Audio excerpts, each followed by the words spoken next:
கிட்டத்தட்ட ஒரு நூற்றாண்டுக்கு மேலாக தமிழகத்திலே இந்து சமுதாயத்தின் மீது திட்டமிட்ட வகையிலே ஒரு யுத்தமானது, கருத்து யுத்தமானது தொடுக்கப்பட்டு கொண்டிருக்கின்றது. கிட்டத்தட்ட ஒரு நூற்றாண்டுக்கு மேலாக தமிழகத்திலே நம்முடைய இந்து சமுதாயத்தின் மீது கருத்து யுத்தம் நடத்தப்படுகின்றது. கால்டுவெல் போன்றவர்கள், ஜியோ போப் போன்றவர்கள் மதம் பரப்புவதற்காக மட்டுமே தமிழ்நாட்டிற்கு வந்தார்கள்.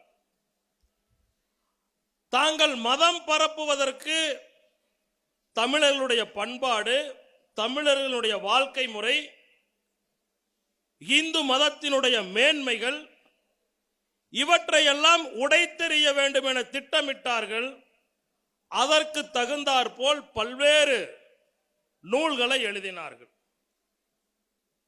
இவங்களுக்கு கூஜா தூக்குவதற்கு அடிவரடிகள் வேண்டும்.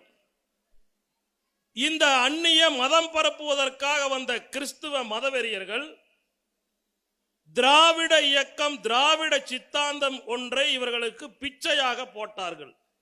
கிறிஸ்தவர்கள் பிச்சையாக போட்டதுதான் இந்த திராவிடம், திராவிட சித்தாந்தம், திராவிட நாடு என்பதெல்லாம்.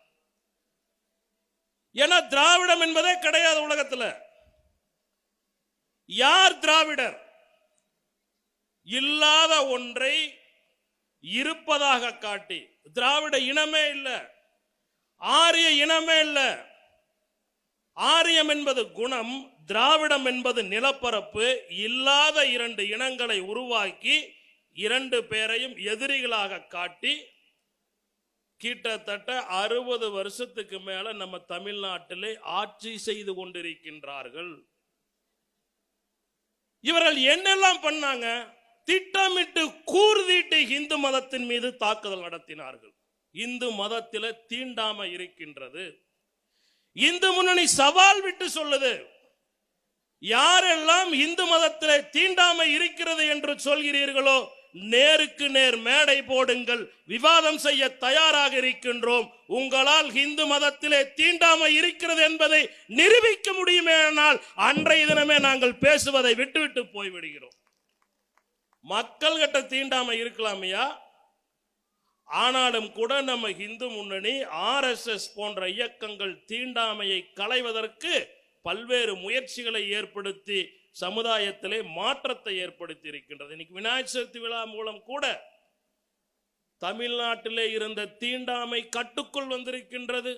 ஜாதிய மோதல்கள் கட்டுக்குள் வந்திருக்கின்றது. நம்முடைய இந்து இயக்கங்கள் உண்மையிலேயே ஆத்மார்த்தமாக பணி செய்து கொண்டிருக்கிறார்கள். கிறிஸ்துவ கைக்கூலிகள் இந்து மதத்திலே தீண்டாமை இருக்கிறது, தீண்டாமை இருக்கிறது என்று பொய் பிரச்சாரம் செய்கிறார்கள்.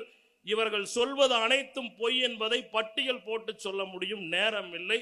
ஒரே ஒரு விஷயத்தை உதாரணமாக சொல்லுகின்றேன். கர்நாடக மாநிலத்தில் நம்முடைய கிருஷ்ண பரமாத்மா மீது மிகப்பெரிய காதல் கொண்டவர் கனகதாசர். இந்த கனகதாசர் கிருஷ்ணருக்காகவே வாழ்கிறார், கிருஷ்ணருக்காகவே பல்வேறு பாடல்களை எழுதுகிறார். ஒரு முறையாவது உடுப்பில் இருக்கக்கூடிய கிருஷ்ணர் சன்னதிக்கு சென்று கிருஷ்ணரை நேரடியாக தரிசிக்க வேண்டும் என விரும்புகிறார். கிருஷ்ணர் சன்னதிக்கு போறார். அங்க இருக்கக்கூடிய மன்னர்களுடைய காவலர்கள் அவருடைய கழுத்தை பிடிச்சு வெளியே தள்ளுறான். என்ன சொல்லி? நீ தாழ்த்தப்பட்ட சமுதாயத்தை சார்ந்தவன். மனிதர்களிடத்திலே தீண்டாமை இருந்தது. கோவிலுக்கு பின்னாடி நின்று, கருவறைக்கு பின்னாடி நின்று நம்முடைய கிருஷ்ண பரமாத்மாவின் மீது காதல் கொண்ட கனகதாசர் இறைவனை, கிருஷ்ணனை நினைத்து பாட துவங்குகின்றார். பின்புற கருவறைக்கு பின்புறமாக இருந்த, மேற்கு பக்கமாக இருந்த சுவரானது இடிந்து விழுகின்றது. கிழக்கு பக்கமாக காட்சியளித்துக் கொண்டிருந்த கிருஷ்ணர் உடுப்பியிலே மேற்கு பக்கம் திரும்பி காட்சி தருகிறார். இன்றைக்கு நாம் போனாலும் பார்க்க முடியும். இந்து மதத்தில் எங்கடா இருக்கிறது தீண்டாமை? ஒரு மசூதிக்குள்ள போய் இன்னொரு முஸ்லிம் ஜாதியை சேர்ந்தவன் குண்டு வைக்கிறான். ஆயிரக்கணக்கான பேர் கொல்லப்படுகிறார்கள். நாங்கள் சொல்கிறோம், இஸ்லாத்திலே இருக்கிறது தீண்டாமை. எங்களை நோக்கி கை நீட்டுவதற்கு உங்களுக்கு என்னடா அருகதை இருக்கின்றது? எவ்வளவு ஆயிரக்கணக்கான பேரை ஜாதியின் பெயரால் இந்த இஸ்லாமியம் கொன்று குவித்துக் கொண்டிருக்கிறது முஸ்லிம் நாடுகள்ல தினந்தோறும். அப்புறம் சொல்றாங்க இந்து மதத்துல பெண்ணடிமைத்தனம் இருக்கின்றது. எங்க இருக்குது பெண்ணடிமைத்தனம்? காட்ட முடியுமா? இன்றைக்கு அனைத்துமே நமக்கு தெய்வம். பூமா தேவி, பூமி தாய், பூமியையே தாயாக பெண்ணாக பார்க்கின்றோம். கங்கா, யமுனா, காவேரி போன்ற நதிகளை பெண் தெய்வங்களாக வைத்து வழிபடுகின்றோம். அதற்கு ஆரத்தி எடுக்கின்றோம். சிவன் பாதி சக்தி பாதி, சக்தி இல்லையேல் சிவம் இல்லை, சிவம் இல்லையேல் சக்தி இல்லை என்று சொல்லி அர்த்தநாரீஸ்வரராக அவதரித்து சிவபெருமான் பெண்மையினுடைய மேன்மையை உணர்த்தி இருக்கின்றார். ஆகவே இந்து மதத்தில் எங்கடா இருக்குது பெண்ணடிமைத்தனம்? மாறாக யூடியூப்ல இசை கேட்டார் என்பதற்காக ஒரு பெண் கழுத்தறுத்து கொல்லப்படுகின்றார் சிரியாவிலே. எங்களை பார்த்து சொல்றீங்களாடா பெண்ணடிமைத்தனம்? பருதா போடல என்ற காரணத்திற்காக ஒரு பெண் சுட்டுக் கொல்லப்படுகின்றார். இசை கேட்டார் என்பதற்காக ஒரு பெண் கழுத்தறுக்கப்படுகின்றார். 6 வயசு 7 வயசு பொண்ண நடு ரோட்ல வச்சு ஏலம் விட்டு கூட்டிட்டு போய் கல்யாணம் பண்ணி பாவம் பண்றீங்களாடா? நீங்க எங்களை பார்த்து சொல்றீங்களா இந்து மதத்துல பெண்ணடிமைத்தனம் இருக்கிறது என்று? இல்லாத திராவிடத்தையும் பெண்களுக்கு எதிரான அடக்குமுறையை கொண்ட இஸ்லாத்தையும் எப்படி வேண்டுமானாலும் வாழலாம், வரைமுறையே கிடையாது, ஆடு மாடு மாதிரி இருந்துக்கலாம்னு சொல்ற கிறிஸ்தவமும் சேர்ந்து இன்றைய தினம் இந்து தர்மத்தையும் இந்து மதத்தையும் கருத்தியல் ரீதிகளாக தாக்குதல் நடத்துகின்றார்கள். பெரியவர்களே, சகோதரர்களே, சகோதரிகளே, நாம் ஒரு உறுதிப்பாடு எடுக்க வேண்டும். கருத்து யுத்தத்திலே நாம் வெற்றி பெற வேண்டும்.